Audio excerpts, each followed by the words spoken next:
Still down for me. Still down for me. Legendary for so many reasons. Keep the applause going for me, Torch. Still down for me. I'm still down. What an still down. amazing song. I will forever be connected to that song by Jon B and the iconic Tupac Shakur for many of reasons. But I was gifted to be in a certain space at a certain time. Yeah. It was like lightning in a bottle. And me and our next guest, who has written songs for so many of the greats, whether it's After 7, Tony Braxton, Color Me Bad, the Spice Girls, Michael Jackson, working with the one and only Tupac Shakur, actually recorded his last verse on that song we just heard of him being alive. Yeah. The one and only Jon B is in the studio. Wow. What's good, my brother? Man, come on. Man. Yo, when we saw family each right other, here. man, we had to hug each other. That's my bridging right here, bro. This is my family for real. And just, so glad to see you, bro. Man. We got so much history, bro. It all begins right here. This song. This song right here. Well, it actually... Because at the time, I was working on KMEL when you first came out and up in the Bay Area. We supported and played all of your music back then that lent you to come up to the Bay and perform. Right. But this particular song, Citizens, if there's ever a story that I love to be told by someone else other than me, it's this one, Jon B, Tupac, and myself. Well, listen, man, I came, because my man Bezo, who's here today, big shout Bezo right here. He shouted me out and he was like, I'm at a video shoot with Tupac and he wants to talk to you. And I was like, what? All right, cool. Put him on the phone. So he gets on the phone. He's like, man, I need you down here, Jon B. I love your music, bro. I'm a fan. Come down. I was like, done. I'm there. So I literally showed up like 30 minutes later. I was just, sped on down to the video shoot. And I remember it was you. It was Casey and JoJo. Yep. It was Johnny J, rest in peace. Yes, Johnny J. The producer of the track of Are You Still Down? That's who did the track for Are You Still Down? Was Johnny J. I remember everybody was on the RV, and I walked in and it was Pac and he was just like, "What's up, man?" And of course I felt instantaneously comfortable because I already knew you, so I was like, "What's up, Sway?" We chopping it up, and he was like, "Well, what you got for me, man? What you got for me?" So I actually had a beat tape of all my production, my beats that I had, and I started playing it right away. And I remember, you remember this? He started freestyling to my beat right off the jump, and it was just like that, Pac. Like everybody was just like, okay, y'all got one. Like you need to get in the studio with that right away. You know what I mean? And it's just the energy of us, because I was telling him what my concept was for the song. We were going back and forth. And you just knew that we were going to come up with something good, but we hadn't done Are You Still Down yet, so it was like, what are we going to do, man? Let's make it happen. Anyway, a couple weeks later, man, he hit me up. He was like, come down to the studio. Came down. Man, I thought I was going to make a track and like impress him and, do all this production or whatever in front of him. And I said, before I start making the beat, do you have anything that you want to play me that, you know what I mean, you think is dope? That's smart. And he played me Are You Still Down, the track. By Johnny J was the first thing he played me. I said, done. I'm putting all my equipment away. Let's get this going right now. Put this beat on tape right now. Let's write to this. And I think 3 or 4 hours later, man, we had Are You Still Down? Yeah, wow. And that's how it came to be. So I didn't know that it happened so fast the day we were on that RV for you. But I do remember Jon B was so focused. You were so focused. I was trying to shoot my shot as best I could, man. You know what I mean? Get a song with Tupac, man. Yeah, right. And this was in 1996, right? Wow. And Casey and JoJo was on there. There was some other people on that RV. Yeah. Casey and JoJo are my boys too. Like we toured a lot together, and at that point we were already like brothers. So they were like, all right, that's little JB. I was part of their clique too. So it was like coming into them, it made me feel instantaneously comfortable. And Pac, he was a real wild guy. You know what I mean? Yeah, he was. He's like cursing out the director. Like, I'll come on the set when I want. It's my video, man. Yeah, So it's real intense. You know what I mean? Well, the video was, was it was cool to us. It was how do you want it? Yeah, how do you want it? And it was the clean version. It was the X-rated. They had the X-rated version as well with Heather Hunter and Ron Jeremy. Ron, Yo, I yeah, haven't heard his name in a while. Yeah, pythons in the video. It was wild, man. It was wild. A wild scene to come into. Yeah. I'm so happy that we just did a street renaming in Oakland for Tupac, and all of us got a chance to tell these stories of how we hung out with him in Oakland and the whole nine. And I'm sitting on this story with Jon B for decades that nobody I can really talk to about it until now. And so you are a part of history, and that song is in the history vaults. Yes, sir. Because of you, and that man sought after you, and that's one of the things he did. He sought after people, and he delegated. Yep. You didn't know what he wanted from you. Like, you didn't know why he called you. Man, I felt so shocked, and then when I went to the studio and did the song with him after, I remember him telling me, hey, come on, I got this other record I want you to check out in the other room. And he had the other studio booked. They had 2 rooms in the studio. And he goes in there and he presses play on the tape machine. It's "To live and die in L.A. is the place to be." And he's playing that record, and he did his first, because he did 2 tracks of his vocal that he would do. He would spit it once, and he'd hear it and make sure he liked it, and then he'd go right back in and spit it right over on top of the vocal and double track his vocal. Okay. But literally, you could not tell that it was 2 voices because he would double his voice so perfectly that it was just like, it was like photographic memory that he had of how the tone, changes in his voice, and he just would match it so perfectly. So he went in there and he did the second take for "To Live and Die in L.A." right in front of me, like it was nothing. Like I was like that, Pop? Like, I for real? I'm sitting there with Val Young, who was the singer for the song. She sang the hook on that, and we would just mouth drop. And still to this day, we always, when we see each other, remember when Pac just went in there and bust that verse like it was nothing and just doubled his vocal like so perfectly. Yeah, he was a dynamic person. I mean, he was. If you ain't doing 3 joints a day, man, you ain't really about it, man. You know what I mean? Like, you gotta make 3 joints in the studio a day, And that's what his pacing was like that. He was did he drop intense. any gems on you that you recall? Yeah, he did. The last thing he said to me, man, it was crazy. A quote, he's like, "Don't waste your talent, bro." He's like, you're so talented, brother. Just don't waste your talent, man. That was the last thing he said to you? That's the last thing he said. My man Jon B, what a heck of a story, man. Come on, man. He got a new project, got a new video waiting on you that's out right now. Featuring Tank, y'all. Okay, Tank is in it. Come on, that's our boy. Tank is talented, too. Yeah, Tank. pick up my brother Tank. And that's off the upcoming album. He has another single with Ricky Rose dropping soon. Yes, sir. Jon B, I mentioned, has written for Michael, Tony Braxton, After 7, Spice Girl, Tupac. Yeah. You got to write our album. Shit. What you gonna do on it? Huh? I got my ad-libs are dope. I got killer ad-libs, John. Come on, man. Come on, man. You know my voice. You've heard it a long time. All right, Mike Muse is here, and he has he want to speak with you as well. Yeah. Yes, I had no idea you were coming in today. Okay, man. But what's interesting, I'm curious. I don't think you remember me, but you might remember the moment.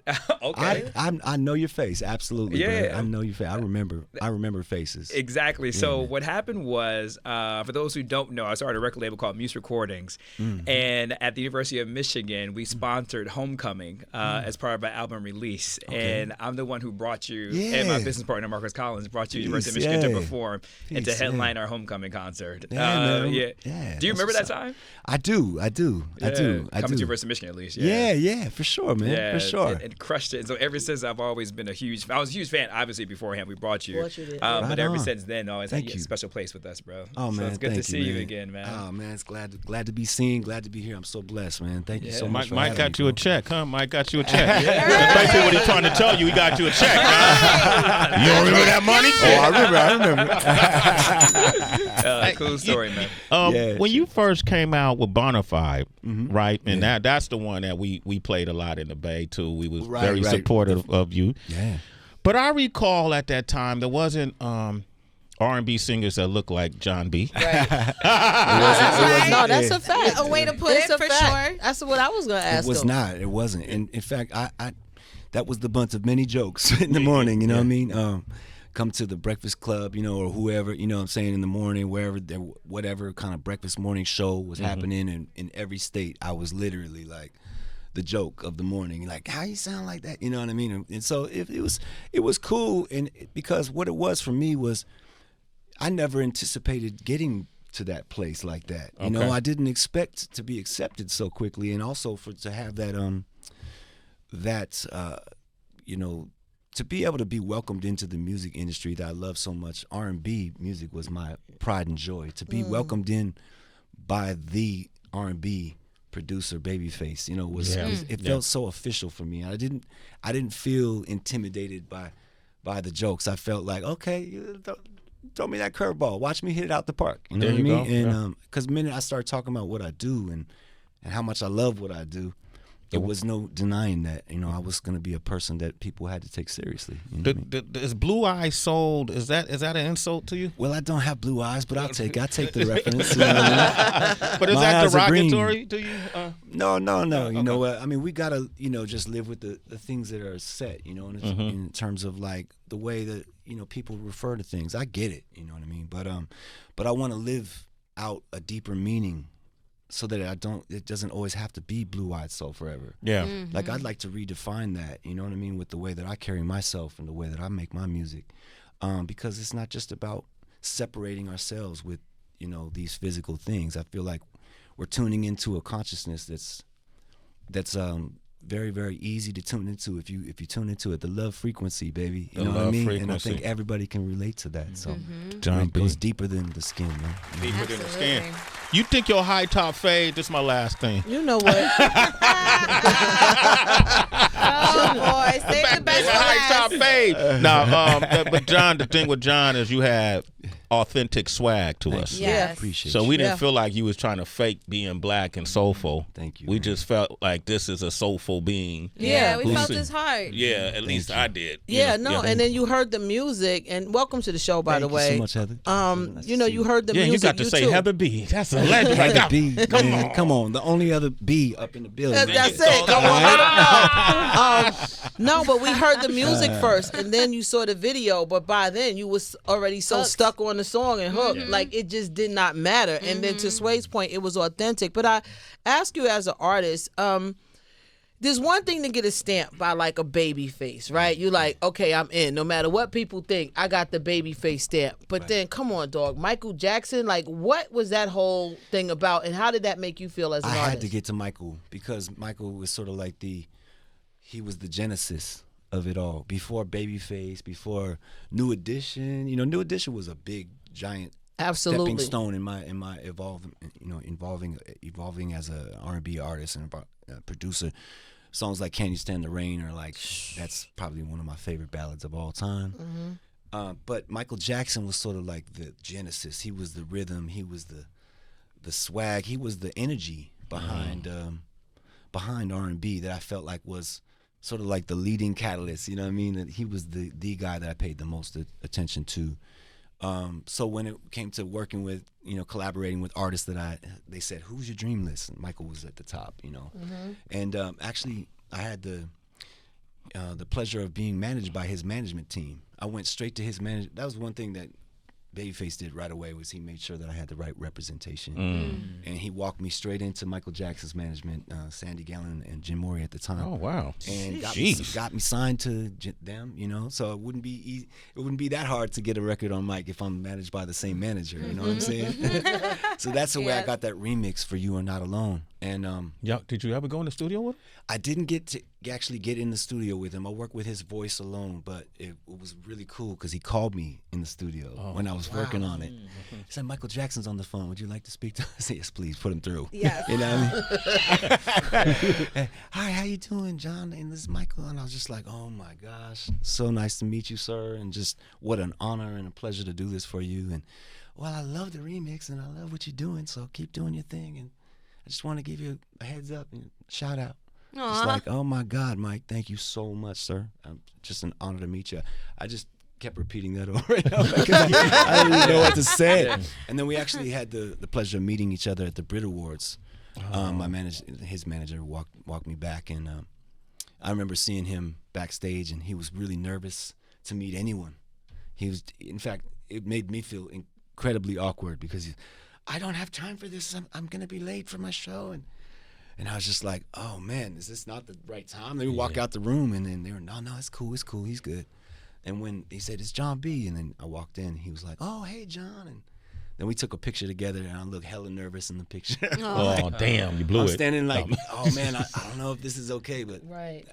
We took the picture, and it was a great picture. And that's my moment that I actually got to shake his hand, There you go. and just say thank you. You know what I mean? Yeah, So, man. Amen. Not absolutely. many people can say that. Jon B, man. You got the picture still, too? Yes, I do. Okay. Yes, I do. I'll Yeah. keep that in my phone. That'd be a screensaver. Playing Jon B. Yeah, no, But for let me sure, say this. man. Jon B has new music, Waiting on You, featuring Tank. That's out now. He got an album coming up as well, right? Yes, I'm looking forward to putting this record out. It took a long time to make this one. With all the touring and everything I've been doing, I've been one of the hardest R&B, hardest working R&B, artists in the game. I can honestly say that. I'm not afraid to go where I need to go to sing for my people. You know what I mean? People that is the reason why I'm still here today. So, still making records, still collaborating with my favorites.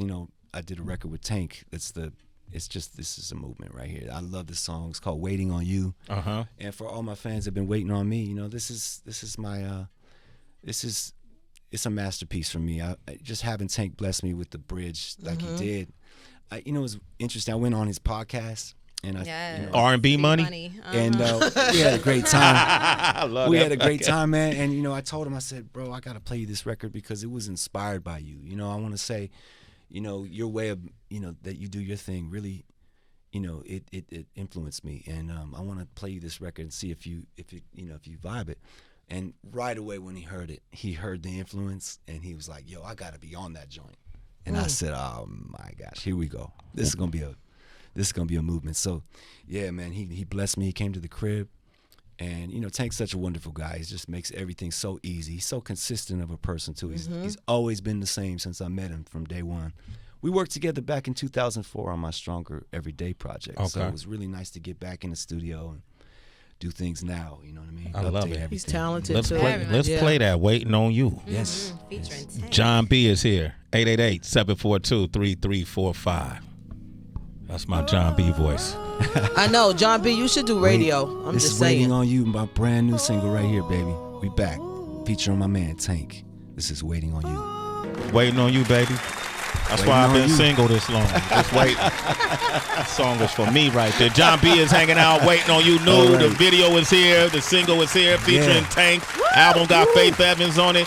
Ironically, Faith Evans and she put out the Faith Evans album when you put out the Bonafide album. Yeah. The same actually, year. Faith isn't on this album. She's not? No, Okay. she's not. She was going to be, but something happened, and then we ended up. We ain't gotta talk about it. But we do have a song called "Overjoyed" that was on my third album, and that is one of my favorite records I ever did, collaborating with anybody. Pleasures So, yeah. You was it? The Pleasures You Like. Yeah, Pleasures You Like. And the song is called "Overjoyed," featuring Faith Evans. I wrote and produced that song, and oh man, to have her come through and not want to change anything, she's just like, I love it.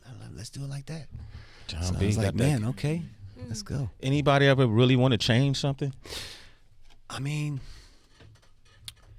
labels, would recommend things. They would say, why don't we do this, a different mix or whatever, you know what I mean? And so, you try to appease there because you want everybody to feel as connected and like it's theirs as much as possible, because then evidently those are the people who are going to gladiate That's the true. situation for you, you know what I mean? And so the more personally they are connected to the record, then I feel like that kind of can tell whether they're going to do a good job for you or not. Yeah. But other times I feel like people come in with such a respect and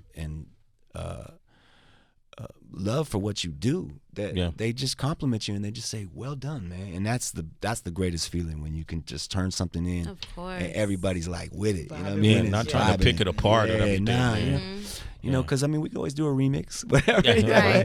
But I mean, it's just nice to hit it on the head from the jump. You know what I mean? Jon B is here. Tracy. I really enjoyed that record with Tank, Waiting on You. you. Yeah, you're so welcome. And it makes me think about the evolution of R&B. Yeah. You know, and how both Heather and Sway said, you've always had a very authentic soul. Thank you. We've just connected with the purity of your voice. And over the years, more recent years, maybe in the last like 10 to 12, we all saw a shift in a lot of mainstream R&B, less conversations about love, more conversations about lust. Yeah. Less emphasis on romance, more emphasis on raunchiness. Yeah. Right? And we had Jim Jones on the show, and it was funny a couple days ago, and he was saying how all of the rappers initially wanted to be R&B singers, and in my mind, I'm thinking there were so many younger R&B singers that want to be rappers.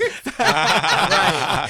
In your opinion, True. what do you think is like the change in our culture that, you know, kind of took down love as a priority and put everything else, which obviously changed the sound of R&B for a time? That's a hard one to answer. I mean, I don't know. I think that the classic music will always be the classic music, and you can always turn to that energy when you need it. So it's there. The 90s are there. The 80s are there. The 70s are there. The 60s are there. So we've evolved, and we're so evolving. But I think that we kind of have to get to ground zero to need that love again in our life. You know, in order to need it again, in order to want it again, you have to long for it. And in order to long for it, you have to be lonely again. You have to be, you know, ground zero, as they say. You know what I'm saying? And so sometimes we got to break it all the way down to figure out what we actually need. And I want to be the one to pick you up. So when you do need somebody, that song is waiting for you right there, in that consoling voice, saying that you do deserve love, you do deserve to be happy, you do deserve to be content in your life. You know what I mean? Those voices. Are you in a relationship now? I'm actually 16 years married. Married, Man. There's my wife right Beautiful there. queen right there. Beautiful queen right there. You must have felt her eyes on your back of your neck. My neck got hot. Lifting up. My neck got hot all of a sudden. He was like, something's going on. Are you in a relationship? Let me represent this family well. You know, That's absolutely, beautiful. absolutely. Jon B. I think too. My baby girls are at the hotel waiting for me. Are they? Yeah, Oh, yeah. man. My 16 and my 9, yeah. I That's think beautiful. too. Jaheim started a trend of music Jaheim. that a lot of people started to go in a direction that you Shout out speak to of. Jaheim. Like the Jaheim. R&B thug kind of. Yeah, I do. And Yeah. I don't mean that because I love Jaheim's music. I don't mean that in a disrespectful way at all. But it started a trend where I think people just kind of kept extending on it and got to the point that we were speaking about, you know, versus what. I'll do you one even pre-Jaheim, Dave Hollister. Dave Hollister was in Blackstreet. Right? Yeah, Wasn't yeah, he? He was yeah, in absolutely. Blackstreet. Yeah. But I still think something about those beats, maybe from Oh, KG, Ooh. from Naughty by Nature, Yeah, and that true. music and that undertone. It's like we left the bricks for the burbs. It just turned into something else, Yeah. you know. And it started. It was you like know, thug lyrics with harmonies. Yeah. but it started a trend, I think, and it went. you That know, makes to the sense way. because it probably gave a lot of permission to more of like hyper masculine dudes to start getting in touch with their emotions, and then there was like a hybrid of the two as well. I love the fact that hip hop and R&B kind of like fused in the 90s. You know, we fused it. We didn't want it to be separate anymore. We got tired of saying things was R&B and hip hop, and That's couldn't right. have it. You Mary. couldn't have That's it. right. You know, Mary, because yeah. Mary, yeah. a lot of hip hop guys still want to put a suit on and go dress up. You know what I mean, and not have to wear the baggy pants or whatever, the hoodie or whatever, just that look alone, and then vice versa on the other side. So you had a lot of this crossing over, and you know, Are You Still Down was one of the first records that was an R&B singer on the verse, and then a rapper on the verse, and then the hook came in R&B again. So it was like mixing the both worlds. And I remember what a tough record that was to work at radio, because you had these rules at radio where they wouldn't play rap on certain stations. They wouldn't play rap music. They wouldn't play a MC. Yep. They wouldn't play the Sounds they wouldn't so play the rap crazy verse today. Take on the the tone song. out of his voice. If he's just speaking on the record, they don't want to play it. But if he's singing, okay, we'll play it. So it was really weird that we had these rules, you know. And so to go against the grain back then in the 90s wasn't something that the labels looked at as a good thing. Yeah. They looked at, you're making our job harder. What the Yeah. hell? Can you just make a pop song so we can get a hit? And I'm like, listen, I did this with Tupac. This is a little deeper than you guys understand what this is. Do you know we had to fight for like a whole year with the label to try to get them to put this record out. In fact, the record got leaked, and that forced the label to put the record out. Oh, wow. I mean, not only did we have Pac, who was, just had passed, not able to have him to vouch for the record, but we had Afeni Shakur who came to my aid in actually making sure that the song came out, because she said, my son played me that song, and my son never played me his music very often because of the lyrical language content, and stuff like that. And so, but he was proud of this record. He said, Mom, look what I did, this song with Jon B. And I came to, his mother invited me to sing at the memorial. Wow. And so after the memorial, she invited me back to her home, and I went back to Afeni Shakur's home, man, and went into Tupac's bedroom where she had all of his pictures, and he had swords that he collected, like Conan the Barbarian sword, and like all these different swords that he was into, and they were all hung up on the walls. What about pictures? Pictures after pictures, a whole room that was literally like it was like wallpaper of pictures of Pac. There was not a spot in the room that was not covered with pictures of her and her son and the family and everything with Pac. So I felt very much welcome. I remember his sister was there. Mo Preem was there. Mo Preem, Talib. Yeah, and it was just a family experience, man. You know what I mean? And did they cook for you? I cried, you know what I mean, in front of her. It was just like I didn't even really know how to hold my emotions because I was just so grateful, and I'm just going to ahead and say it, man. We smoked a blunt together, too. Okay, you want to finish? So you definitely have food there, then. I know it wasn't. Pulled up. That's something when you can say that you smoked a blunt with Afeni Shakur. Bless her spirit, man. It wasn't Bammer. That was some high grade right there. And we was in the middle of this beautiful, man, she had a beautiful country house in the middle of the country in Atlanta, you know what I mean, in the sticks, bro, and it was just like you had a long old driveway with all these trees and beauty. That was I could tell that was her pride and joy. Yeah. Jon B, thank you for sharing that, brother. Yes. Oh man, such a pleasure, bro. Man, come on, man. Mike, you want to close us out here? Yeah, Jon B, you're one of the contemporary R&B artists that's still relevant, still making music today that we grew up with. And so I'm just curious, like, what season are you in? Like, we hear that you're married, you have children. Like, what is this album about? What season are you in? I'm curious about that. I'm really. This is the season of letting the flowers bloom, you know what I mean? Like finally letting them bloom, because they've been, they've sort of been planted. The seeds have been planted. They've been, watered, and I've done a lot of cultivating over the years. So to watch them blossom and to actually pop out the ground and have the, start to show the flowers. It's like, it's a beautiful process, because I didn't get into it. I didn't get into the game for the same reasons I see a lot of people in this game for, and that is for the accolades, for the fame, for a lot of the icing on the cake. I'm for the cake. Not only do I want the money, but I want I want the level of rapport that I have in this industry. I want to maintain that, because I've been able. It hasn't been an easy thing to maintain.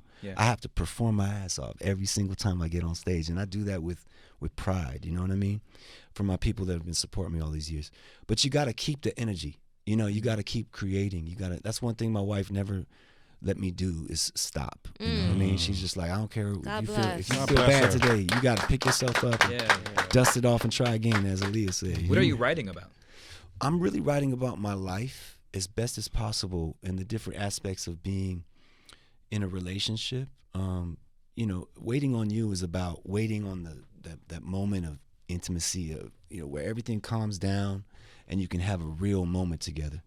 That's what it means to me. But to other people, it might mean I'm waiting on an actual person. I'm actually waiting on my, the one I'm supposed to be with. And so that, kind of covers all the bases with that record. And Tank kind of put when he brought the bridge, he brought the sexy to it. You know what I mean? He made it a bedroom record when he brought the bridge in. You know what I mean? So it kind of covers all the bases for me. But yeah, there's another song called Hills to the Hood, which is featuring Ricky Rose. And I was just talking about basically being married to like a down to earth woman. You know what I mean? Being with somebody who's just down to earth. She could be anywhere at any time, and she belongs there, because it's the spirit she brings with her. So I want to take her around the world. I want to travel. I want to do all that, and that's what the song basically talks about. It's beautiful. I love that. From the hills to the hood. Hills to anywhere, the hood. anywhere. I love that your wife make you work on the track even with a broken leg. She don't care. She said, "Get out there." Yeah, no, she will not let me. You know, the touring is the grind mainly. You know, that keeps you busy. You know, the touring is, you know, is the planes. You know, it's the hotels. So, you know, no matter whether you're having a good time or not, you know, it's a grind. You know, and I feel like sometimes you can come home and feel a little bit discouraged. Feel like, man, I'm tired. You know what I mean? I just want to go and sip some pina coladas on an island somewhere for a little while. But, you know, but that work ethic, that grind, there's nothing like it. You know, when you jump in and you just stay in, man, you feel that rhythm in your life and things start to happen, man. You know, you inhabit it. You watching the seeds blossom. Yep. Jon B, he's legendary. Thank Give you, this man a round of applause. Yes. Had to be. Thank you. That's Tracy G, That's Mike Tracy. Hughes, Tracy G. Mike, appreciate you. Torey. Thank you, DB. y'all. Thank you. And you've inspired so many, and you opened the door for so many. There wouldn't have been if it wasn't for Bonafide, there wouldn't have been a Justified. Okay. I see what Snap, you did yo, there. clap. Wow, That's facts, though. That's a bar. fact. But I always felt that was crazy that he named it Justified, and my album was called Bonafide. Yeah. There I has was to be like, connection. Is there a connection? Is there course Justin? there's a- Can we make a record someday, Justin Timberlake? Oh. Let's make a record, bro. Let's put all that to bed. What they say, man. You know what I mean? Like this is Jon B hollering at you. You know what I mean? Big bro. Let's make a record. Let's go. It was never no energy between you. It was never no energy. You know what I mean? I feel like it was the thing that we just happened to have the same complexion, man. You know what I mean? So they wanted to compare us, and I actually was able to chop it up with Robin Thicke recently too, and like, you know, and get past that level of the surface and be like, yo, man. You really What did he love- say? He's a good dude, man. Yeah. He's a good dude. You know, he's like, I'm a real R&B artist now because I've been through some things. And I was like, yes, you have, bro. Yes, you are. You know what I mean? And to be able to give it Wait, this is breaking news to rhythm me. and blues, Yeah. okay? You know what I mean? You have The some, blues, you have to have some blues, and sometimes that brings out the, you know, authenticity a lot. Yeah. You know what I mean? So if you didn't feel like you were, you know, all the way there before, now you really are all the way there, and you know, people love what you do. So anytime you can be encouraging to someone else, you know, who's kind of feeling a little bit like you are, that's a beautiful thing to do it. So I love being, you know, Justin and just you ever brothers. talk? You know, me and Justin have really spoken on one occasion. I came to his birthday party and blessed him on his birthday party and said peace, you know, and that was enough. But I think that definitely, you know, as much as his name gets mentioned to me in interviews and you know, and for the years I've been holding him down with no kind of friction or anything. I feel like it would be a Jay-Z Nas moment, you know what I mean, for us. Ooh, I like that. You know what I mean? For Justin Timberlake and I to get together and do Yo, it. I didn't know. This is breaking news for me. I didn't know white male R&B artists had beef with each other. Like I mean, we don't friction. have I didn't- beef. like friction. I didn't I know think that. people try to insinuate that so they Yeah. can have something to talk about. You know what I mean? Like, how do you feel about whatever? You know, well, how should I feel about it? And more power to you. Yeah. I feel like it's not about anybody's complexion or any sort of like relation to their cultural background, religious background, anything. I feel like what makes us alike is the fact that we both love soul music. And if we can relate to each other on who your favorite is, and I'm sure we have stories we could talk all night, you know what I mean? So There it is. that's what's up. Jon B, I appreciate you, man. This is a great time this morning, brother. Absolutely This was, is man. hey, man. Come on, Sway, man. my Come bro. on. Oh, snap. Come on, your Mike got you a check. I never got you paid. You were there, baby. You were there at the Genesis, There man. you go. You I was there, there, man. baby. Come You on. was Man, Jon I B. know. Pac is smiling down right now, Pac man. is on us smiling right on now. us with Yeah. chills. He brought us together, brother. Yes, he All did. right, Jon B. Look for check the new single and video "Waiting on You" featuring Tank. We're gonna end with that song again today. Upcoming album. Yeah. Did you get the title yet? Yeah, it's called Waiting on You. Is this Waiting album? on- The name of the album is called Waiting on You. We've been waiting long enough, y'all. You know what I mean? It's been a long time. So. And he's celebrating a birthday, Yes, man. Oh, yeah, my Happy birthday's birthday. tomorrow. And you know, I didn't even mention I'm performing at Madison Square Gardens tomorrow, Oh. man. Oh, shit. With Babyface. Damn. So Okay. that's just a little small. There Little you thing go. I wanna Small say. stunt small stunt for the way out. My first time being at MSG too. So it's a Wow. big moment for me. Man, y'all. it's Yeah. all happening. The blossoming. Higher. Yes, the blossoming. It's the season of the blossom. Oh, my The gosh. blossoming. Yes. Ooh, the that's a blossoming, title or okay. something. I don't know. I'll Nah, just do you that. might have just changed my name. My name of my album. Okay, all right. Well, go ahead. You know, just put a picture of me. Right. Yeah, I don't want no There's that money. check You right know, there. that's the check. We even now. Yo, DB, how can they reach you? Everything is at It's Really DB. Torch. I'm at Torchinson. That's Torch, INGTON. Mike Muse. Yo, hit me up at I am Mike Muse, MUSNSAME, Twitter, Instagram, and Threads, and tune in to the Mike Muse Show tomorrow, 4 p.m. Eastern Standard Time, right here on SiriusXM Urban View Channel 126. All right, we want to thank Regis Rougarou Progress for joining us today. He's fighting Devin the Dream Haney December the 9th in Big Horse from Bridge Business. Make sure you follow him at Big Horse Vernon Bully. Heather B is at the happy hour with WHB. She's on Urban View right now. Tracy, how can they reach you? Yo, citizens, you can reach me on Threads, Instagram at It's Tracy G, ITSTRACYG. You can also find my voice on my podcast, Glow in the Dark. The latest episode, number 46, is what happens when you think you're losing your best friend to motherhood. We give you tools how to navigate it. You actually get to hear the conversation that I had with my best friend who's about to go into labor any day now. And so you can check out a preview on my Instagram, and you can listen to the whole thing wherever you gobble up podcasts. All right, we're going to end with Jon B's new single, but before that, you can reach him at... Hey, everybody, I'm at official Jon B, Instagram and all that, all the different social media networks. And we're official Jon B.